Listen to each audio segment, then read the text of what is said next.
কল্পনা করুন, একটা দেশে এমন একটি ভাষণ আছে যে ভাষণ শুনলে রক্ত গরম হয়ে যায়, দেশপ্রেম জেগে ওঠে। সেই ভাষণ বাজাতে গিয়ে মানুষ জেলে গেছে, এমনকি প্রাণ দিয়েছে।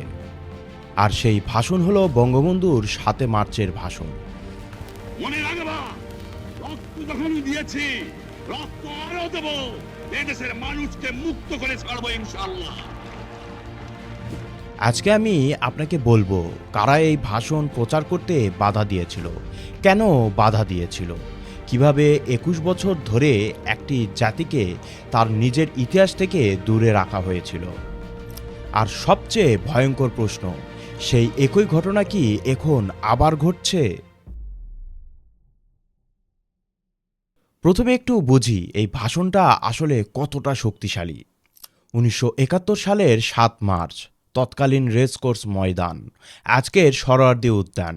চারিদিকে লক্ষ লক্ষ মানুষ, বাতাসে উত্তেজনা, ভয় আর প্রত্যাশা। বঙ্গবন্ধু শেখ মুজিবুর রহমান মাইক্রোফোনের সামনে দাঁড়ালেন, কথা বললেন মাত্র ১৮ মিনিট। মাত্র ১৮ মিনিট। কিন্তু সেই ১৮ মিনিটে তিনি একটি পুরো জাতিকে বদলে দিলেন। কোনো লিখিত কাগজ ছিল না, কোনো টেলিপ্রম্পটার ছিল না, শুধু ছিল একজন নেতার বুকের ভেতর থেকে উঠে আসা কথা। তিনি বললেন, এবারের সংগ্রাম আমাদের মুক্তির সংগ্রাম, এবারের সংগ্রাম স্বাধীনতার সংগ্রাম। ইউনেস্কো এই ভাষণকে বিশ্ব প্রামাণ্য ইতিহাসের অংশ হিসেবে স্বীকৃত দিয়েছে। পৃথিবীর ইতিহাসে যে কয়টি ভাষণ একটি দেশের মানচিত্র বদলে দিয়েছে, এই ভাষণ তার মধ্যে অন্যতম। এত শক্তিশালী একটা ভাষণকে কেন ২১ বছর নিষিদ্ধ করে রাখা হয়েছিল? ১৯৭৫ সালের ১৫ আগস্ট ভোরের আঁধারে ঘাতকরা সপরিবারে হত্যা করল বঙ্গবন্ধুকে। দেশের মানুষ তখন স্তব্ধ, ভয়ে জমে গেছে। কিন্তু যারা ক্ষমতায় এলো তারা বুঝতে পারল শারীরিকভাবে শেষ করা গেছে বঙ্গবন্ধুকে, কিন্তু তার কণ্ঠ এখনও বেঁচে আছে। সেই কণ্ঠই হলো ৭ মার্চের ভাষণ।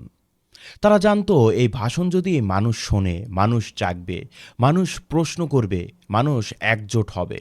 তাই শুরু হলো এই ভাষণ মুছে ফেলার অভিযান। ১৯৭৬ সালে পত্রিকায় ৭ মার্চ নিয়ে একটি লাইনও ছাপা হলো না। পুরোপুরি নীরব, এই দিনটির কোনো অস্তিত্বই নেই। ১৯৭৭ সালে দৈনিক ইত্তেফাক ছোট একটি খবর ছাপল, আজ ঐতিহাসিক ৭ই মার্চ। কিন্তু পুরো সংবাদে বঙ্গবন্ধুর নামটি কোথাও নেই। আছে ভাষণের কথা, আছে সংগ্রামের কথা, কিন্তু কে সেই ভাষণ দিয়েছিলেন তার নাম ছাপা হয়নি। এটা কি ভুল ছিল? না, এটা ছিল পরিকল্পিত। জিয়াউর রহমানের আমলে একটি কৌশল তৈরি হলো, ৭ মার্চকে স্বীকার করো, কিন্তু বঙ্গবন্ধুকে মুছে দাও। ১৯৭৭ সালে বঙ্গবন্ধুর নাম নেই। ৭৮ সালে শুধু শেখ মুজিবুর রহমান, বঙ্গবন্ধু উপাধি নেই। ১৯৭৯ সালে প্রথমবার বঙ্গবন্ধু ছাপা হলো, কারণ আওয়ামী লীগ চাপ দিচ্ছিল। কিন্তু এরশাদ ক্ষমতায় এসে আরও এক ধাপ এগিয়ে গেলেন। ১৯৮৪ সালে সংবাদপত্র ধর্মঘট হলো। ৬ মার্চ থেকে ১৩ মার্চ পর্যন্ত ধর্মঘট চলল। ফলে ৭ মার্চের কোনো খবরই ছাপা হলো না। এটা কি কাকতালীয় ছিল? অনেকে মনে করেন না, এটি পরিকল্পিত ছিল। ১৯৮৫ সালে দৈনিক ইত্তেফাক, দৈনিক বাংলা, দৈনিক আজাদ, দৈনিক সংবাদ, কোনো পত্রিকায় ৭ মার্চ বা বঙ্গবন্ধু সম্পর্কে একটি শব্দও ছাপা হলো না। ১৯৮৬ সালে একটি পত্রিকা বঙ্গবন্ধু না লিখে মরহুম শেখ মুজিব, মানে জাতির পিতাকে শুধু মরহুম বলা হচ্ছে। এটা শুধু অসম্মান নয়, এটা পরিকল্পিত ইতিহাস মুছে ফেলা। আর সেই পুরো সময়টা যদি কেউ মাইকে ৭ মার্চের ভাষণ বাজাতে চাইতো, তাকে গ্রেপ্তার করা হতো, মারা হতো এবং মামলা দেওয়া হতো। আওয়ামী লীগের অসংখ্য নেতাকর্মী শুধুমাত্র একটা ভাষণ বাজানোর অপরাধে জেলে গেছেন। এটা ছিল সেই ২১ বছরের বাস্তবতা। এতক্ষণ বললাম কি হয়েছিল, এবার বলি কারা করেছিল। একটু পেছনে যাই। ১৯৭১ সালে যখন বঙ্গবন্ধু ৭ মার্চের ভাষণ দিলেন, তখন একটি দল ছিল যারা এই ভাষণ শুনে খুশি হয়নি। তারা ছিল জামায়াতে ইসলামী, তাদের ছাত্র সংগঠন ইসলামী ছাত্র সংঘ। যেটা পরে ইসলামী ছাত্র শিবির। এরাই মুক্তিযুদ্ধের সময় পাকিস্তানি হানাদার বাহিনীর সাথে হাত মিলিয়ে, এরাই রাজাকার, এরাই আলবদর, এরাই আল শামস তৈরি হয়েছিল। ৩০ লক্ষ শহীদ, ২ লক্ষ মা বোনের সম্ভ্রম, এই রক্তের দায় যাদের হাতে। আর সেই মানুষগুলোই ১৯৭৫ সালের পর ক্ষমতার ছায়ায় আশ্রয় পেল।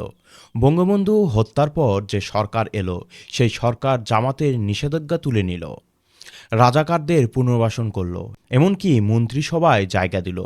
আর সেই সরকার ছিল জিয়াউর রহমানের সরকার। এখন বলুন, এই মানুষগুলো কি কখনো চাইবে ৭ই মার্চের ভাষণ বাজুক? কখনোই না। কারণ ৭ই মার্চের ভাষণ মানে মুক্তিযুদ্ধের চেতনা জেগে ওঠা। আর মুক্তিযুদ্ধের চেতনা জেগে উঠলে মানুষ প্রশ্ন করবে, ৭১ সালে কারা বাংলাদেশের পক্ষে ছিল আর কারা বিপক্ষে ছিল? এই প্রশ্নের উত্তর জামাত শিবির রাজাকারদের জন্য বিপজ্জনক। তাই এই ভাষণ বন্ধ রাখা ছিল তাদের রাজনৈতিক বেঁচে থাকার শর্ত। মাঠে তারা কি করেছিল? বঙ্গবন্ধু হত্যার পর যখনই আওয়ামী লীগের কোনো কর্মী মাইকে ভাষণ বাজাতে গিয়েছে, তখনই তারা তাদের উপর হামলা করেছে। শুধু পুলিশ নয়, সাথে ছিল ছাত্র শিবিরের ক্যাডাররা। গ্রামে গ্রামে বা মফস্বলে যেখানেই ৭ই মার্চ পালন করতে গেছেন, সেখানেই লাঠি নিয়ে হাজির হয়েছে এই রাজাকাররা। মিছিলে হামলা করেছে, অফিস ভাঙচুর করেছে। এটা কোনো স্বতঃস্ফূর্ত ঘটনা ছিল না, এটা ছিল পরিকল্পিত। আর শুধু মাঠে নয়, তারা আদর্শিক যুদ্ধ চালিয়েছে। তারা প্রচার করেছে ৭ই মার্চের ভাষণ রাজনৈতিক দলের ভাষণ, জাতীয় কিছু নয়। তারা বলেছে মুক্তিযুদ্ধ ছিল ভারতের ষড়যন্ত্র। ৭ই মার্চের ভাষণ নাকি একটি বিক্ষোভের ডাক ছিল।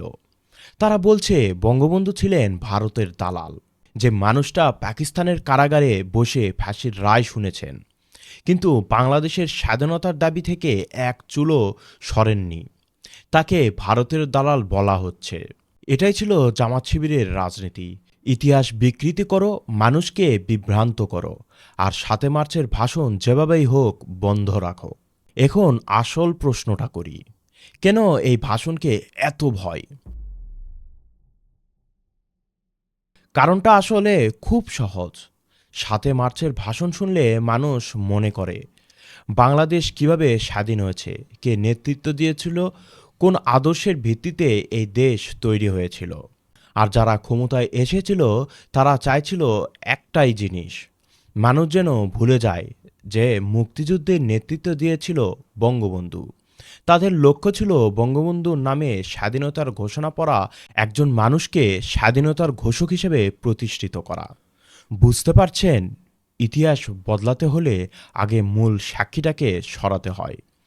আর ৭ই মার্চের ভাষণ ছিল সেই সাক্ষী, বাঙালির স্বাধীনতার সবচাইতে জীবন্ত সাক্ষী।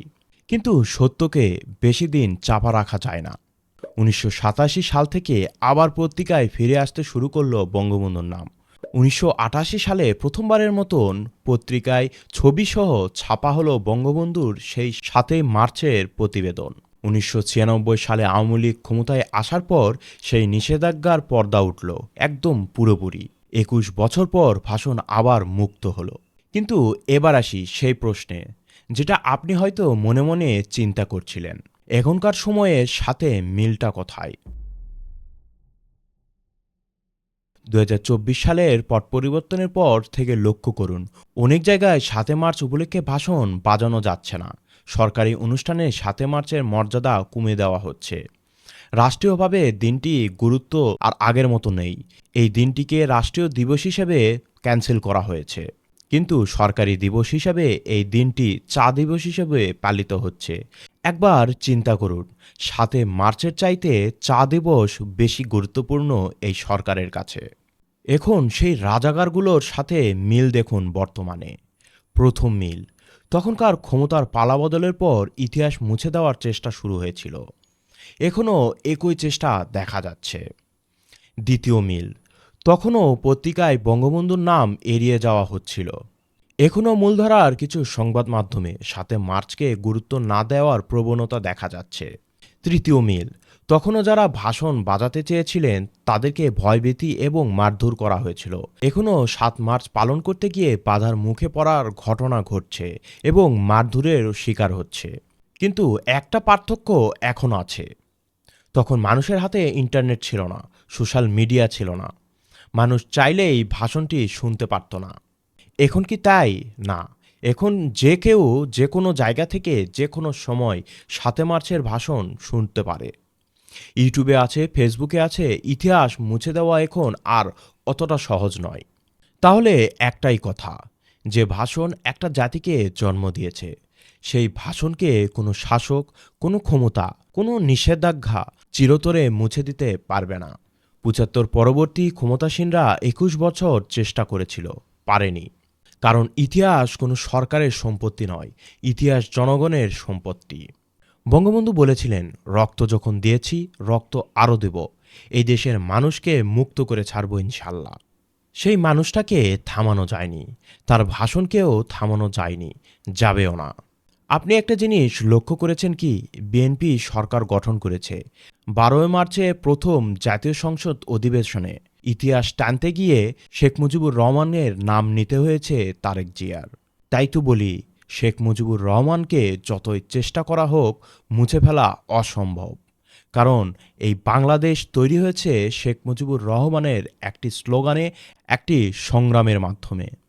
আপনি যদি মনে করেন এই ভিডিওটা দরকার ছিল, তাহলে ভিডিওটি শেয়ার করুন, যাতে আরও মানুষ এই ইতিহাসটা জানতে পারে।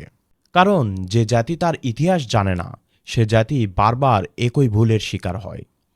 আর আরেকটি চমকপ্রদ বিষয়, জিয়াউর রহমান নিজেই বলে গিয়েছেন ৭ মার্চ এবং ২৬শে মার্চ সম্পর্কে। তিনিও বঙ্গবন্ধুকে যথাযথ সম্মান দিয়েছেন। সে সম্পর্কে জানতে পরের ভিডিওটি অবশ্যই দেখবেন। আজকে এই পর্যন্তই। তাহলে দেখা হচ্ছে নতুন কোনো ভিডিওতে, নতুন কোনো আঙ্গিকে। ততক্ষণ পর্যন্ত ভালো থাকুন, সুস্থ থাকুন। আল্লাহ হাফেজ। ধন্যবাদ।